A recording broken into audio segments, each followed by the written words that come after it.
میں مصطفی قریشی صاحب کو خوش آمدید کہوں گا. آپ کو آواز آ رہی ہے مصطفی قریشی صاحب؟ جی آپ کی آواز آ رہی ہے. میری آواز آ رہی ہے؟ جی بالکل اچھی طرح آ رہی ہے. میں آپ کو زحمت خطاب دوں گا بغیر وقت ضائع کیے، کیونکہ بہت سے مہمان یہاں پر بیچارے کافی دیر سے بیٹھے ہوئے ہیں، اور آپ نے بھی آپ کا بھی وہ تھا کہ آپ کو بھی جو ہے پہلے وہ دے دیا جائے. آپ کا حکم تھا، تو آپ کا حکم بجا لاتے ہیں، اس پہ عمل کرتے ہیں، اور آپ سے گزارش کرتے ہیں کہ اپنے خیالات کا اظہار فرمائیں. ہیلو. جی آ رہی ہے آپ کی آواز، آپ خطاب شروع کیجئے. جی بسم اللہ الرحمن الرحیم. سب سے پہلے تو میں آپ لوگوں کو جنہوں نے دیار غیر میں بیٹھ کر جالب کو یاد کرنے کا یہ اہتمام کیا ہے، میں آپ سب لوگوں کو خراج تحسین پیش کرتا ہوں. اور یہ ہمارے لیے بھی ایک سبق ہے. سبق اس حوالے سے کہ جالب کے بارے میں آپ نے تو دیار غیر میں بیٹھ کر انٹرنیشنل چیئر کا اہتمام کیا ہے، جبکہ ہمیں بھی چاہیے تھا، یا ہماری مختلف ماضی کی حکومتوں کو بھی چاہیے تھا کہ وہ جالب کے نام پر جالب اکیڈمی کا قیام کرتے یا جالب انسٹیٹیوٹ کا قیام کرتے، تاکہ ہماری آج کی جنریشن اور آنے والی جنریشنز کو پتہ چلے کہ جالب کون تھا، کیا تھا، اور ان کو جالب کے کہے ہوئے سچ کی اہمیت کا پتہ چلتا. بہرحال آپ سب کا بہت بہت شکریہ. میں جالب کو، حالانکہ میں کوئی نہ ادیب ہوں نہ شاعر ہوں، میں ایک ادنیٰ سا فلم ایکٹر ہوں، لیکن میرا یہ افتخار ہے، مجھے یہ شرف حاصل ہے کہ مجھے جالب کی بہت قربت حاصل ہوئی ہے، اور میں نے جالب کو بہت قریب سے دیکھا ہے. جالب کی شاعری تو دنیا نے پڑھی، اور اس کی شاعری کو بعض سیاستدانوں نے غیر ضروری طور پر بھی استعمال کیا تھا اپنے ذاتی مفاد کی خاطر. لیکن جالب کو میں نے جو قریب سے دیکھا کہ جالب شاعر تو تھا ہی، لیکن میری نگاہ میں وہ صوفی تھا. صوفی صرف وہی نہیں ہوتے جو حجروں میں بیٹھے ہوں یا درخت کے نیچے بیٹھے ہوں یا بیابانوں میں نکل جائیں. صوفی تو مخلوق خدا کے لیے اپنے آپ کو وقف کر دیتا ہے.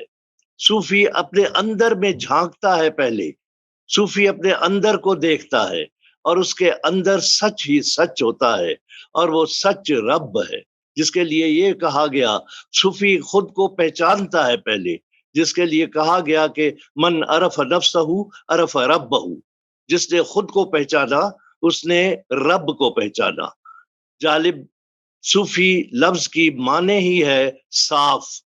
جالب باطن میں بھی صاف تھا تو ظاہر میں بھی صاف تھا، اور صاف گوئی کے سوا جالب میں اور کوئی بات نہیں تھی.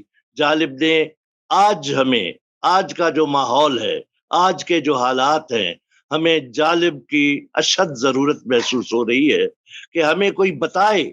ہمیں کوئی بتانے والا نہیں ہے، عوام کو کوئی بتانے والا نہیں ہے کہ سچ کیا ہے، جھوٹ کیا ہے، صحیح کون ہے، غلط کون ہے.